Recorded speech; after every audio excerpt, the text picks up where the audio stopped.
टाका त्याला सीबीएसई मध्ये. लाख रुपये फीस आहे, जाऊ दे. 2 लाख फीस आहे, जाऊ दे. फीसची फिकर मत कर बच्चा. तू बस पढाई पे ध्यान दे, तू शिक फक्त. मग अभ्यासक्रम शाळेतून नाही होत आहे, वर्गात नाही शिकत आहे, समजत नाहीये, टाका ट्युशनला. लावा सगळ्या विषयांची ट्युशन लावा. आपल्याकडे पैसा भरपूर आहे.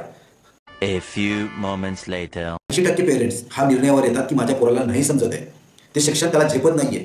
वर्षाच्या शेवटी फ्रीमध्ये झालेलं ॲडमिशन सुद्धा कॅन्सल करून पुन्हा पहिलीच्या वर्गात दुसरीकडे पैसे भरून, म्हणजे सीबीएसई मध्ये काढायचं, सेमीमध्ये टाकायचं, किंवा सेमीमध्ये लागलेलं असेल तर तिथनं काढायचं, मराठी मीडियममध्ये टाकायचं.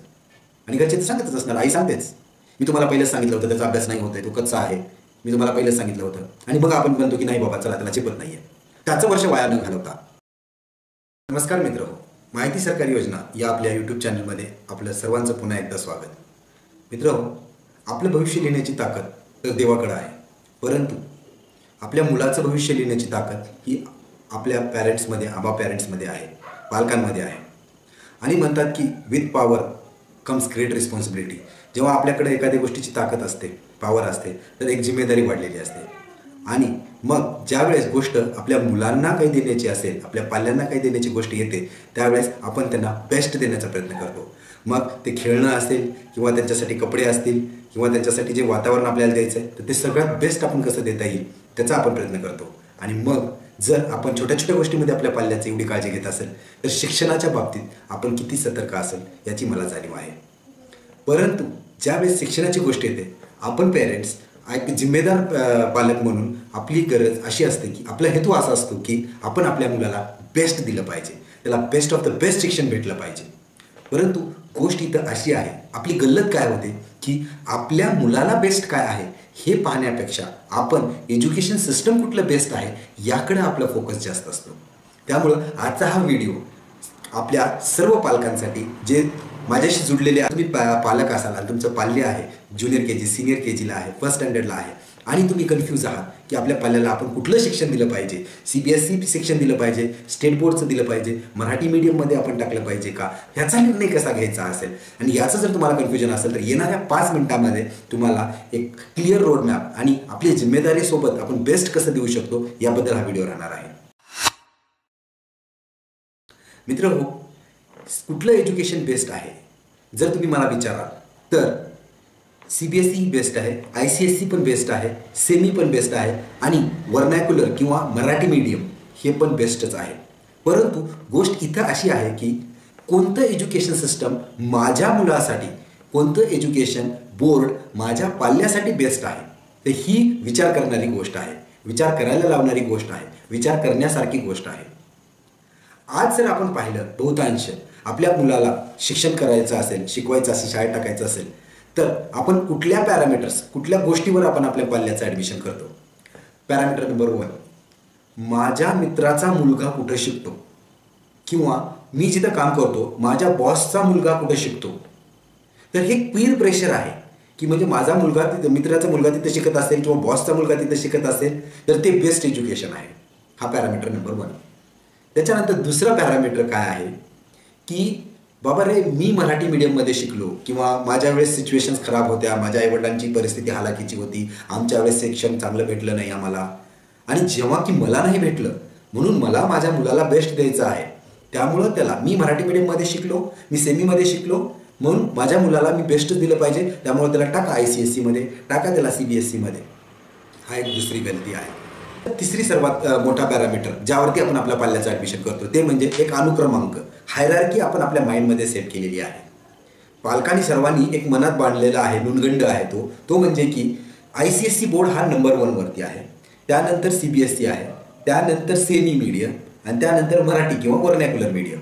तर ही जी हायरार्की आहे, आणि मग बेस्ट कुठला आहे, ICSE आहे, त्यानंतर CBSE. मग ह्या जो स्ट्रक्चरमध्ये आपण जो आपल्या पाल्याला बसवण्याचे प्रयत्न करतो, आणि त्यामुळं आपण त्याला बेस्ट द्यायचं आहे, ICSE मध्ये टाका किंवा CBSE मध्ये टाका, याचा जर आपण विचार करत असेल तर ती आपली तिसरी चूक आहे.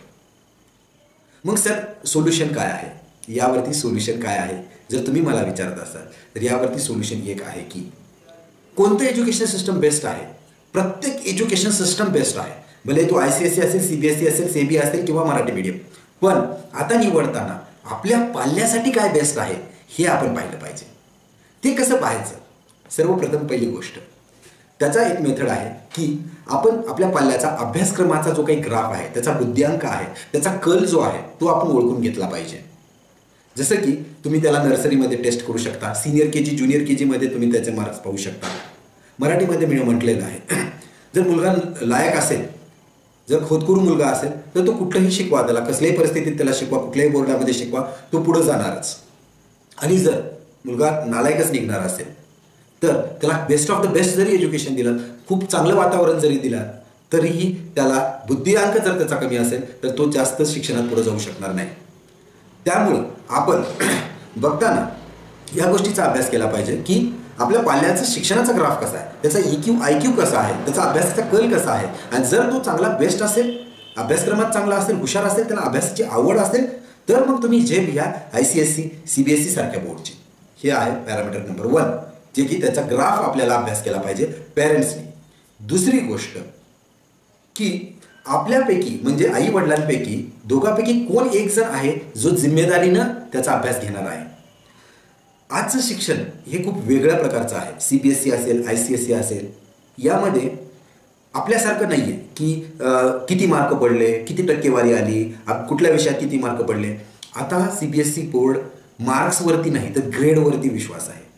आणि याच्यामध्ये प्रॅक्टिकल किंवा एक्स्ट्रा करिक्युलर ॲक्टिव्हिटीजवरती जास्त भर आहे. CBSE मध्ये नुसतं तुम्हाला पुस्तक वाचलं आणि त्याचं परीक्षेच्या दिवशी तुम्ही पेपरमध्ये लिहिलात आणि तुम्हाला मार्क मिळाले, तुम्ही सक्सेसफुल झालात, हे आपलं स्टेट बोर्डचं किंवा ज्यामध्ये आपण शिकलो.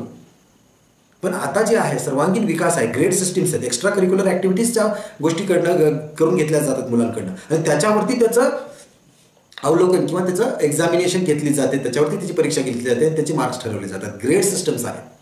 मग आपण पाहिलं पाहिजे की दोघांपैकी एक जण कोण आहे जो की त्याचा घरी अभ्यास घेणार आहे.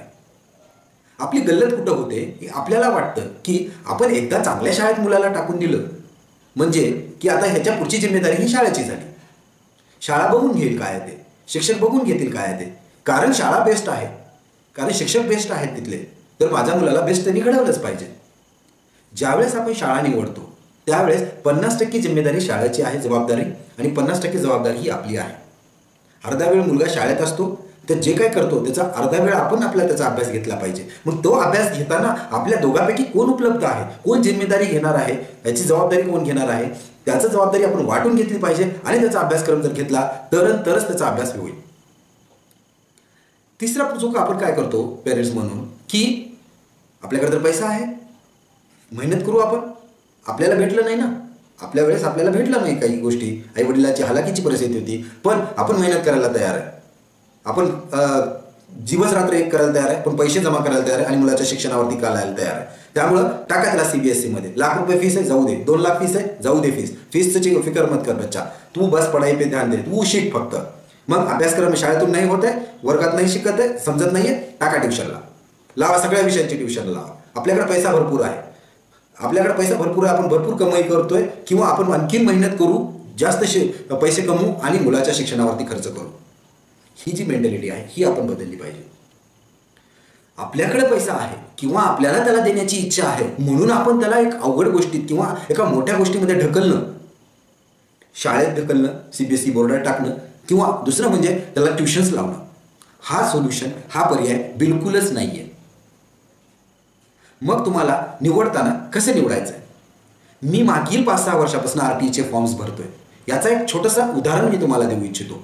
जरी कुणाचं बऱ्यापैकी पॅरेंट्सची इच्छा असते, 90% काय 100% पॅरेंट्सची इच्छा असते, माझी स्वतःची इच्छा होती की माझ्या मुलाला राईट टू एज्युकेशन मार्फत ॲडमिशन व्हावं, CBSE बोर्डात बेस्ट ऑफ द बेस्ट स्कूलमध्ये त्याचं ॲडमिशन व्हावं, आणि सुदैवानं ते झालं. बऱ्याच पेरेंट्सचं होतं, पण मग होतं काय की आपली मुलं ज्या ज्युनियर KG आणि सिनियर KG मध्ये शिकलेली आहेत, त्यानंतर ते डायरेक्टली फर्स्ट स्टँडर्डमध्ये ज्या वातावरणात जातात, 75% त्या वर्गात जो विद्यार्थी आहेत ते त्याच शाळेत राहून ज्युनियर KG, सिनियर KG आणि मग फर्स्ट स्टँडर्डला आलेले आहेत. तर त्यांचं जो काही बेसिक्स आहेत ते कंप्लीट झालेले आहेत, आणि आपला पाल्य जे काही शिकलेलं आहे ज्युनियर KG, सिनियर KG, ते एक वेगळ्या वातावरणात, एक वेगळ्या शाळेत शिकलेलं आहे.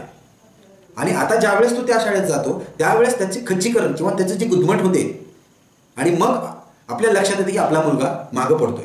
मग आपण दिवाळीपर्यंत कसं तरी खेचत जातो, आणि 80% पेरेंट्स हा निर्णयावर येतात की माझ्या पोराला नाही समजत आहे, ते शिक्षण त्याला झेपत नाहीये, वर्षाच्या शेवटी फ्रीमध्ये झालेलं ॲडमिशनसुद्धा कॅन्सल करून पुन्हा पहिलीच्या वर्गात दुसरीकडे पैसे भरून म्हणजे CBSEमधनं काढायचं, सेमीमध्ये टाकायचं, किंवा सेमीमध्ये लागलेलं असेल तर तिथनं काढायचं, मराठी मीडियममध्ये टाकायचं. आणि घरचे तर सांगतच असणार, आई सांगतेच, मी तुम्हाला पहिलंच सांगितलं होतं त्याचा अभ्यास नाही होत आहे, तो कच्चा आहे, मी तुम्हाला पहिलंच सांगितलं होतं. आणि मग आपण म्हणतो की नाही बाबा चला त्याला झेपत नाही आहे. त्याचं वर्ष वाया न घालवता आजच तुम्हाला जर निर्णय घ्यायचा असेल तर तो निर्णय घेताना तुम्ही त्याचा बुद्धिअंक तपासा. घरात जबाबदार व्यक्ती कोण आहे, त्या दोघांपैकी एक जण जो अभ्यास त्याचा घेणार आहे ते, ना की केवळ फ्रीमध्ये ॲडमिशन होत आहे, RT मार्फत ॲडमिशन होत आहे म्हणून तुम्ही त्याला CBSE किंवा ICSE बोर्डमध्ये टाकताय, तर तीही गल्लत करू नका. शेवटी परत कन्क्लुजनमध्ये एकच सांगतो की आपण ज्या पॅरामीटरमध्ये पोरांचं ॲडमिशन करतो ते पॅरामीटर्स काढून टाका. त्याचा प्लस बोर्ड खराब नाही आहे. इव्हन मराठी मीडियमची मुलं जास्तीत जास्त IAS अधिकारी आहेत, याचाही आपल्याला अनुभव आहे, आपण पाहिलेला आहे. त्यामुळे बोर्ड हा विषय नाही आहे, कोणता बेस्ट आहे हा विषय नाही आहे. विषय हा आहे की कोणता बोर्ड बेस्ट आहे तुमच्या मुलासाठी. तर ही होती माहिती. कसलेही प्रश्न असतील तर कमेंट बॉक्समध्ये विचारा. चॅनलला लाईक आणि सबस्क्राईब करा, मित्रांसोबत शेअर करा.